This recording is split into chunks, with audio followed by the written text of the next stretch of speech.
he takes out the Buzz Boys and reminds everyone that he is, in fact, that dude. I think I got my swagger back. Oh. Hello everyone, what's going on with you? I know, it's been a long time, right? I feel like I thought things would go a little more smoothly, and yeah, needless to say, they did not. But we're all here today to finish up our recap of Spider-Man Miles Morales, the year of 2023 that was. I thought to myself, you know, God, like it's kind of dumb just to go through this story only to start at the very kind of beginning of Miles' time during the gang war story. I just thought, you know what, we might as well just finish it, just wait up, finish it up.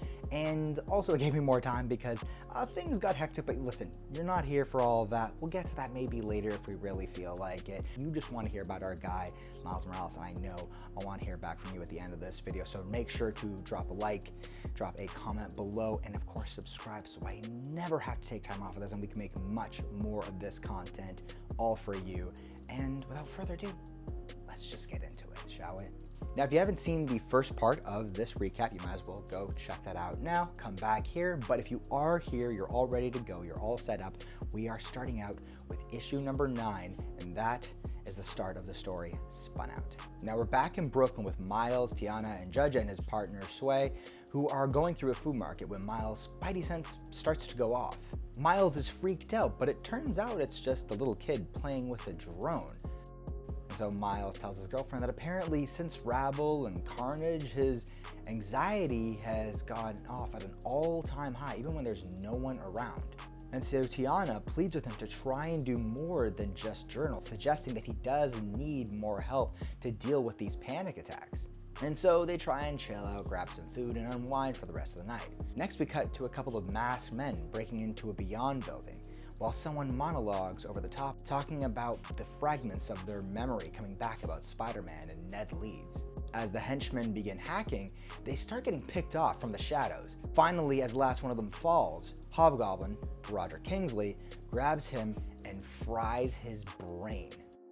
At the food market, Miles and Tiana go off to settle their stomachs after overeating so much. Tiana herself opens up about seeing a therapist and how much it's helped her. And Miles admits that he feels it's not just the villains, even though they have left their mark on him.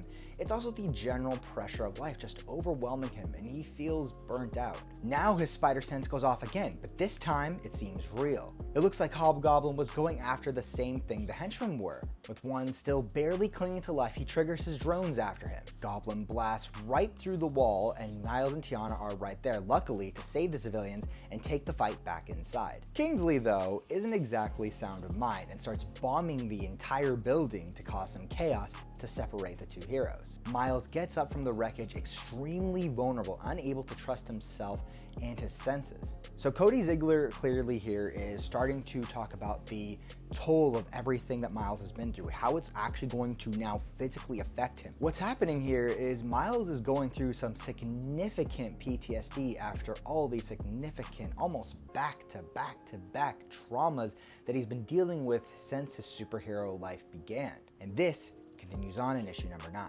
Hobgoblin gets the jump on Spider-Man, but his hand-to-hand combat training with Misty pays off here a little bit. But it's still not enough. Even with the new training, Miles is just in no shape or condition to possibly fend off Hobgoblin right now. Now we cut back to Tiana, who's met a robot named Gare, and she's using him to help her find her way out. She finds out that this thing the Hobgoblin stole is used to wipe memories. Miles is so exhausted though with everything that's going on, he starts to lose his grip on the fight when Starling comes in to save the day. Together, the two back Kingsley into a corner, who pulls out his pumpkin bombs in a last-ditch effort to escape. Miles, not seeing this coming, freaks out and webs them to his hands. Thankfully though, Tiana flies into safety. But Miles is so upset with himself and he feels lost, helpless, unable to do anything right. He runs through all the terrible things that have happened to him over the years as Spider-Man, and it's finally becoming unbearable. You can clearly see now, finally, all this PTSD sort of unraveling, and the body is starting to keep score with Miles. His nervous system is literally shutting down. He and Tiana talk for a bit, and they think that Misty might be able to get the exact right help for someone like him. Roderick did survive though with the device intact, and he plans to use it for the Goblin Queen herself. Now, spoiler alert, a lot of this is sort of foreshadowing what's going to happen in not the next 3 issues, but a couple of issues down the road. In between that though, we have a Halloween special story called Bad Blood, which involves a very, very particular vampire killer, which I'm sure you're all familiar with. In issue 10, Miles is now on the first big step of his healing journey, a consultation therapy session with Doc Sasquatch. After filling him in on what's been happening with his spider sense, Sasquatch's assessment is that Spider-Man's essentially paranoid about potential dangers and is overly focused on them due to his past traumas. So he begins to practice breathing techniques with him to help him ground himself and relax. Miles, already feeling better, puts this into practice and his spider sense does the work for him. Still though, he's caught off guard by the speedy Hightail. Hightail, still part of the Cape Killers, is being used by Agent Gao to tail Spider-Man and bring him in if he breaks any laws. But Miles sees a good, rational person in Hightail and tries to reason with that good part of her that helped him save the people from the collapsing building during Carnage reigns. But even being out in a mask swinging from buildings is enough for her to bring him in, and Miles tries to catch her off guard, but she is way too fast for him to handle. He tries to keep her talking to slow her down, but he is no match for her speed and remembers his cloaking to disguise his webbing in order to get away from a losing battle. Back home after a long day, Miles takes out the garbage late at night. And just as Miles is ready to pack it in for the night, someone tries to jump him from behind, and Miles ends up slicing their arm off with his venom saber. Freaking out that he's just dismembered a person, he profusely apologizes before they regrow their limb and attack him again when 2 swords pop out of the monster's chest. Blade and daughter Brielle reveal themselves in the next panel, and while the issue may be over for Miles, the night is far from it. Brielle and her dad are searching for leeches and their king, Ramir, the insatiable one, after they booted him out of Atlanta into the Brooklyn area. Ramir is trying to become whole again and using his leeches to help keep him fed. When Miles asks why did he settle in Brooklyn, Bree tells him they're specifically targeting black and brown neighborhoods as they're vulnerable with cops taking disappearances less seriously. Now, they can't technically kill Ramir, but they can seal him away, and that is exactly what Blade plans to do with the help of Spider-Man guiding him through the area. But Miles is barely in costume, so Blade gives him a badass vampire hunting suit. It's not just for looks though, it also helps him not get turned. Tipped off by the MTA badge, Spider-Man guides his new vampire hunters to the subway lines. Tracking down a leech near a flock of trick-or-treaters, they save a couple of civilians and track him down to a closed subway line that leads them right to Ramir. The king of the leeches already shows off his power, catching Brielle off guard. But things are about to get much worse, because Hightail has not given up on hunting down Brooklyn's Spider-Man. The leeches gain strength when defending near their king, so Blade gets Miles to use the UV ray in his new suit to help weaken him and start the incantation, only to have it broken moments later by Hightail. Hightail turns her focus on Ramir and the leeches, tearing them apart. But all this does is impress Ramir, and he begins to turn her and use her abilities for himself. Blade and Brielle try to kill her before she can be used against them, but Spider-Man won't allow it and saves her. But this unfortunately allows Ramir the time he needed to turn Hightail loose on them. Now, turned into a vampire, Hightail is even faster and more powerful than before. Blade only sees this one way. He has to kill Hightail to protect the innocent. But Spider-Man won't let anyone die. He wants to save everyone as he always does, and implores Blade to let him talk to her. Although he doesn't make the best case for why that would even work, but don't worry, Hightail interrupts his argument and grabs him and takes him away. Even with all of Blade and Brielle's powers and expertise, Ramir heals faster than they can even hurt him, and this is proving to be a problem. Meanwhile, Spider-Man is focused on distracting and disarming the Rabbit Hightail by doing what he does best, reminding her of her humanity and annoying her. He's much smarter about how to deal with her speed and attacks this time though, and is able to get her off balance a few times. She does manage to get into a crowd of people and start infecting them fast, so Spider-Man of course has to think even faster and webs them all up so they can't turn the entire crowd before he continues his fight with Hightail. Antagonizing her, Miles draws her in recklessly for a bite of his juicy, delectable energy and gives her all the juice of a Venom Blast to shut her down. Worn down, Miles sees that the spell of Ramir is starting to wear off, and Miles tries to get the real Hightail back, but she can't fight off Ramir. Charging at Spider-Man, he counters and knocks her out on the pavement. Back with the son and daughter vampire slayers, Ramir is being impossible to kill, and his leeches are on the attack, starting to tire them out. Spider-Man comes in with a kick to the face just in the nick of time. Riel and him overwhelm Ramir, and Blade starts his incantation again, and finally seals the Vampire King away for good. Thankfully, with Ramir contained and all his leeches begin to turn back to normal, and this long Halloween night comes to an end. So it was a fun couple of issues in the middle there with a couple of new allies for Miles to probably team up with in the future. And now this is the tail end of Spider-Man Miles Morales for the year of 2023, which also kind of bleeds over into this year of 2024. As I said, this is Gang War. Now, I don't necessarily think reading through it all that you would need to know all this stuff, but I'm gonna give you the backstory of Gang War anyway, just so you know, just so you don't feel like you're being left out with anything. There's not too much to know here, although Miles is a little bit involved, but for the most part, for the main issues with Cody Ziglar, it doesn't really matter. His story is almost basically like its own sort of thing in a way, but regardless, let's just fill you in on exactly what's happened to start this whole dumb, stupid thing. So the gang war starts when Hammerhead and a couple other gangsters sort of realize that Robbie Robertson is getting a lot of public appeal to repeal the Fisk law for the suppression of anybody with superpowers, basically. Not that that wasn't already kind of illegal anyway, just, you know, kind of makes sense because they do destroy a lot of property. There's police always after superheroes. Regardless though, somehow this has created a big issue, and the gangs want to completely stop this by putting a hit on Robbie Robertson during the day of his wedding to Janice, the daughter of Tombstone. Janice also aka Beetle, by the way. If you don't know, now you know. Anyways, during this, Madame Mask also brought up some issues with Hammerhead, which put her on his bad side. And during this hit, Shogun actually ends up shooting and putting in a coma Tombstone instead of Robbie Robertson. And Madame Mask is also killed during the incident.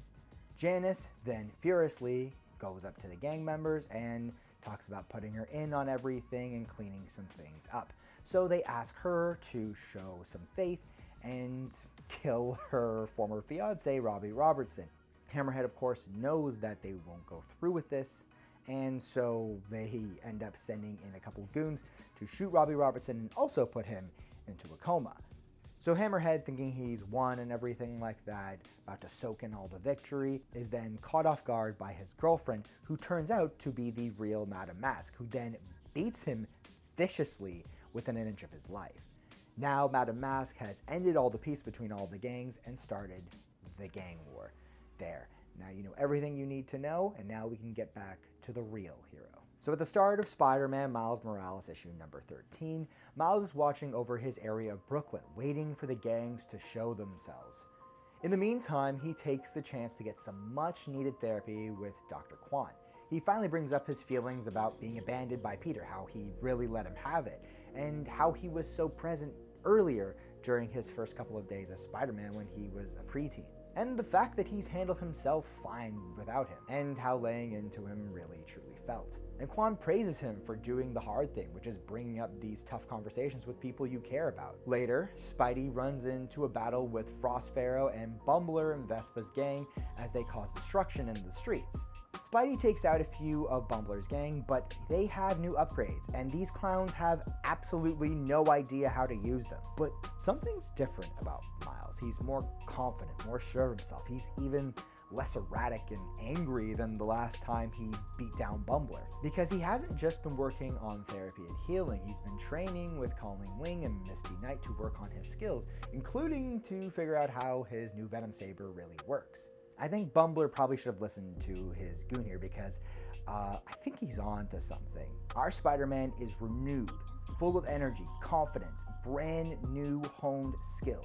He takes out the Buzz Boys and reminds everyone that he is, in fact, that dude. I think I got my swagger back. Oh, oh, oh. Frostpharaoh, though, may not actually be something Miles can joke about for very long, though, as he comes around the corner in a gigantic mech. With his spider sense not fully functional, Frostpharaoh blasts Spider-Man and freezes his web shooters. Freezing in the cold, though, Misty and Colleen come in to back up their protege. Colleen stabs the mech with her sword and distracts Frostpharaoh long enough for Miles' web shooters to defrost. Seizing the opportunity, Miles uses his sword and Venom Blast to blow the mech to bits and calm things down, but only for a moment when the Cape Killers show up right at the worst possible time with a new member named Jay Jackson, aka Gust, to bug Miles a little bit more. Gal is letting Hightail run this off as she once again wants to take control of the situation and take advantage of the fact that Miles is running himself ragged during the gang wars. Now, I bet you've been wondering, since I mentioned that Hobgoblin would be sort of relevant in this, what he's been doing this whole time. Well, wonder no more. He was recruiting the best he could find in the Brooklyn area to handle Spider-Man, but unfortunately, it's the Prowler, Aaron Davis. So just as Miles is starting to heal, he'll have to deal with some more difficulty in a very familiar face in this next issue. Prowler's first order of business with Hobgoblin is to secure the services of the Enforcers, selling them goods with one condition: kill Spider-Man. Meanwhile, Misty and Miles try to talk some sense into Hightail and the Cape Killers. Misty is pissed about Agent Gal's surveillance of them and Miles. Hightail, though, is not down with negotiations, and she sucker punches Misty, and Gus reluctantly helps detain Colleen. Gus, though, seemingly has very little control of her powers and loses control on Hightail. After Hightail gets her wits back about her, she ties down Colleen and Misty, and the Cape Killers have Miles outnumbered 3-1. Starlight is out looking to recruit some help in the gang and is introduced to Miles' clone Shift to help out. As the chaos is unfolding, Hobgoblin, Prowler, and the Enforcers are ready to test out their new gear. The Cape Killers are beating Miles into submission, and Gal calls to rub things in as she would. But it turns into a big Zoom conference as Peter and She-Hulk call in the middle of the battle. Jen and Gal get into a shouting match about the legality of arresting a deputized Spider-Man. Unfortunately, she still takes Wing and Knight away. Hightail runs off one way, and Scorpion is put in charge of Gust and Spider-Man to investigate Hobgoblin, but they're ambushed by Prowler and the Enforcers. Confused as we are, Miles tries to figure out why his uncle is broken bad again, working for the Hobgoblin. But his uncle Aaron simply tells him it'll be better for all of them. Scorpion is blindsided by the Enforcer's new weapons after calling them a bunch of jobbers, but after getting his bearings, him and Gus are easily able to handle them. Miles, once again betrayed by his uncle, is not accepting his non-answers. Prowler, all alone though, has the skills with his new tech to handle both Scorpion and Gus to get a 1v1 with Miles.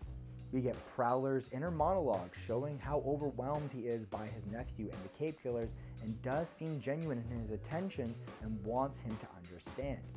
And just as Spider-Man and Prowler are about to clash, Starlight arrives with big reinforcements from none other than Miss Marvel.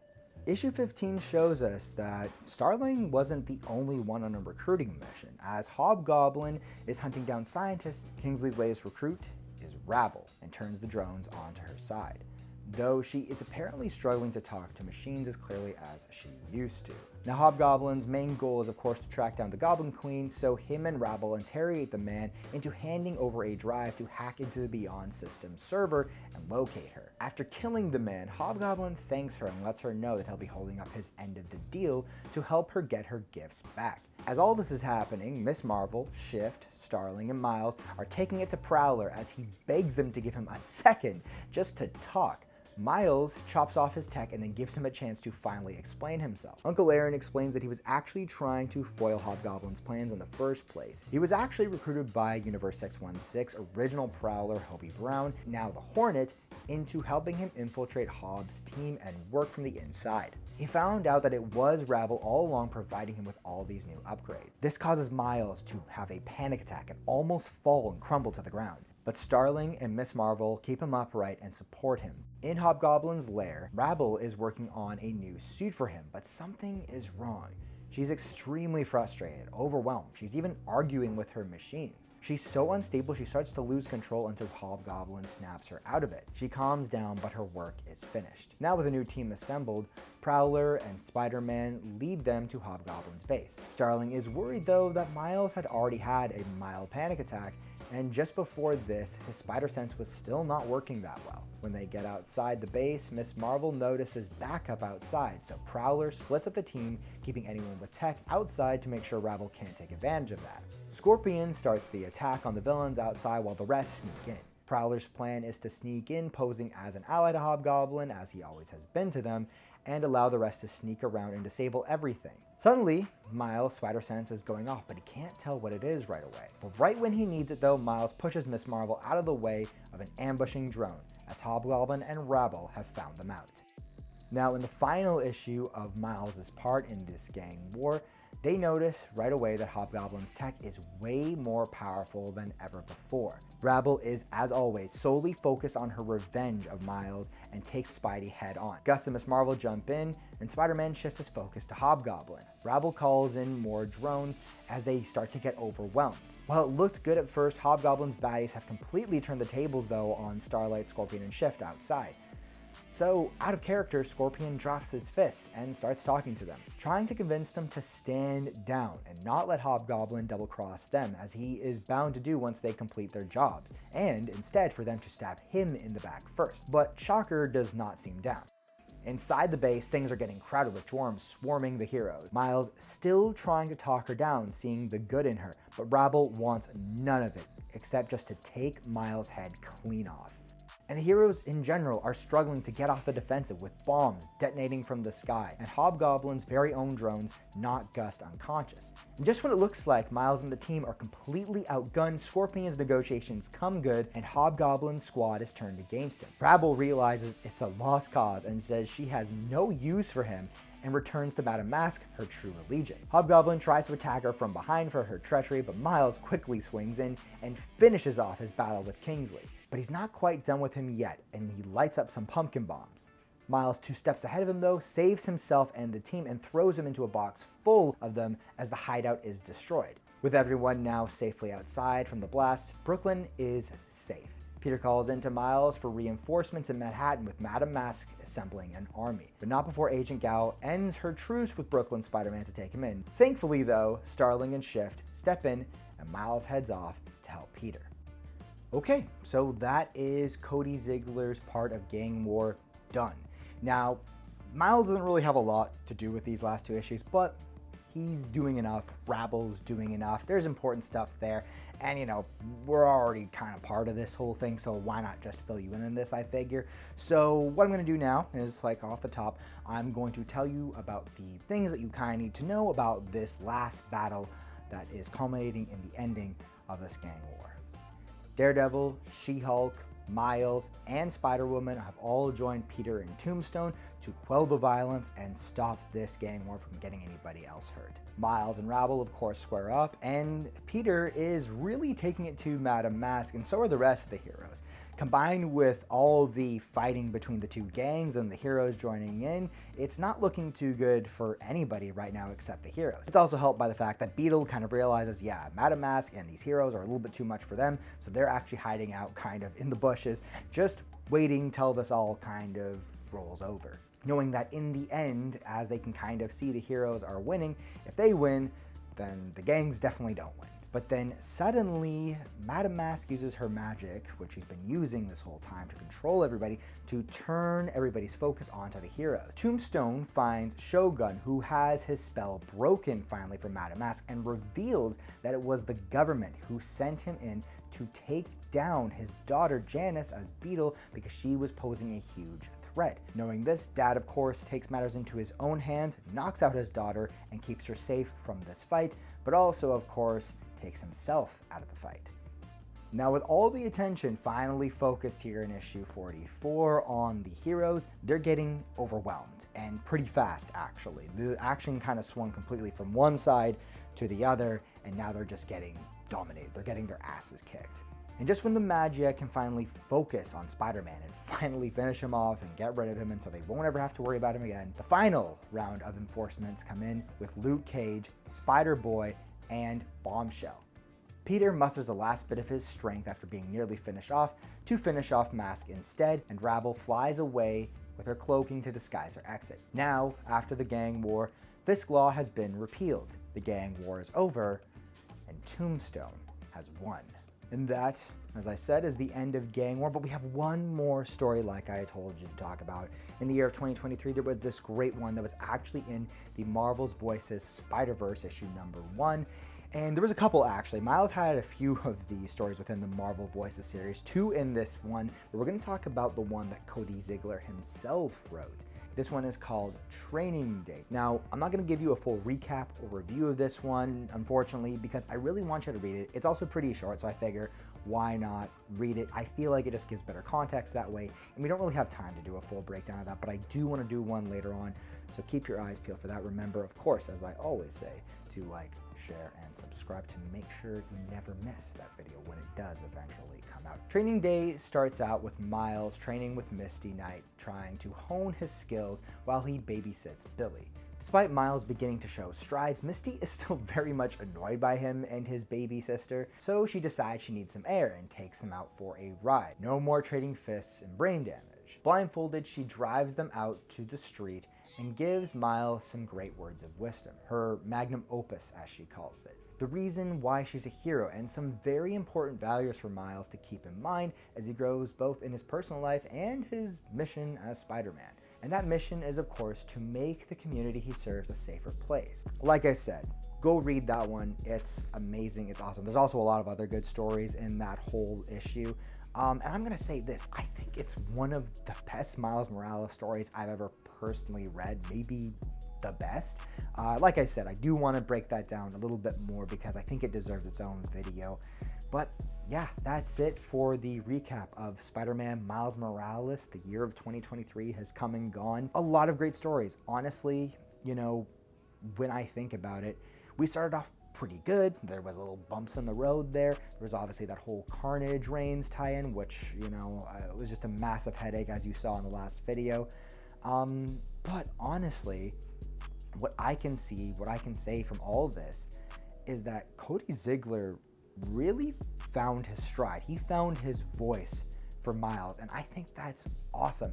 And not only that, like, I really want to say more on this, but I just want to say that I think Cody Ziglar has done a lot of good for Miles Morales. Like, he really has taken Miles and written some great stories. He's added so much great character. He's, I think, expanded on the other characters like Starling and of course Misty Knight.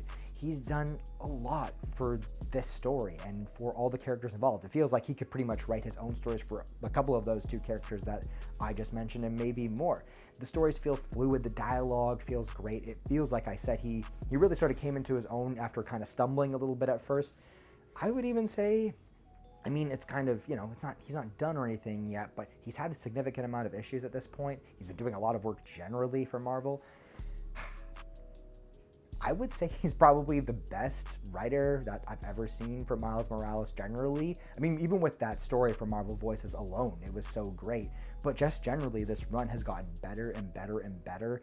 I think his action, I mean, with Federico Vincentini has been spectacular. Sort of like the comeback he had from all the PTSD he was dealing with, and you saw come in the form of whooping Bumbler and just showing he is that dude. He is Spider-Man. I thought it was just, oh man, like everything was just great. And then there's more to come. Right this week, actually, we will have issue number 300 for Miles, and that is going to be long. It's, I think I saw 72 pages in total. So yes, you will be getting a video for that. But there is also, of course, if you might have heard, if you haven't heard, you're about to hear right now, that the Spider-Verse is making a little short with Miles. It actually deals with his mental health, kind of tying it all together, seemingly. And I'm excited for that. We're going to talk about that this week. We will definitely talk about issue 300 either this week or the following week.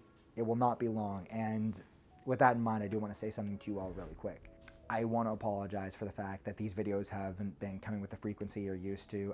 It's obviously part of this is just getting the hang of things, what I want to do with the channel. It is still sort of in its infancy, and I kind of think what I'm going to be doing from now on when it comes to recaps of comics is doing it in a sort of like story by story basis, or more like a quarterly sort of thing. So that way, you know, it always feels like, you know, you're getting the full story, and I'm also not being sort of overworked.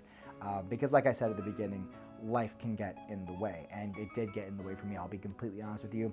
I'll spare you the details, of course, but everything's fine, obviously. Just want to make sure you know that. But I also want to say, from the bottom of my heart, I appreciate every single one of you. I don't know where this channel is going. I don't know what it's going to be. Right now, I think we have about 87 subscribers between all of you, and some new viewers coming in. I just want to say that I appreciate every one of you for sticking around, because without you, this channel will never go anywhere, and if it doesn't, it becomes really hard to make these videos. Like, I know I try to put in the cheesy like, share, and subscribe, but the truth is that's the thing that actually gets this going. It keeps going, and it makes it possible for me to do videos on a regular basis. I'm sure you all know that, but I figure I'd mention it anyway. And you are helping me accomplish a dream. Whether it becomes professional for me or not, doesn't really matter. But the fact is like, you guys are so great. Your love and support really does mean a lot to me. And I just want to say I appreciate you. I appreciate you guys from the bottom of my heart. You people really do mean a lot to me. But yeah, sentimentality aside, we're going to keep things going here. Sorry I took so long. And like I always say, remember to drop comments below of what you think of everything, and if you want anything to change. I know I'm kind of doing a different setup right now. I just decided I don't want to deal with a green screen because editing-wise, it adds some complexity that I just felt like was not necessary. And I also want to say really quick too, that a lot of people have actually subscribed for stuff that's not just Miles Morales Spider-Man related. There was a Silk video I dropped. I do want to finish talking about all 5 of those issues, and yes, as I mentioned, Silk is actually like my favorite character currently in comics. Miles is right there with her. And of course, I've dropped a lot of Batman videos before. A lot of people have subscribed for Batman stuff. Yes, I have lots of plans for Batman related content when it comes to the comics, the movies, the shows, the video games. Yes, we're going to be making that all happen this year. So thank you. Once again, remember to like, share, and subscribe. I'll see you all in the next one.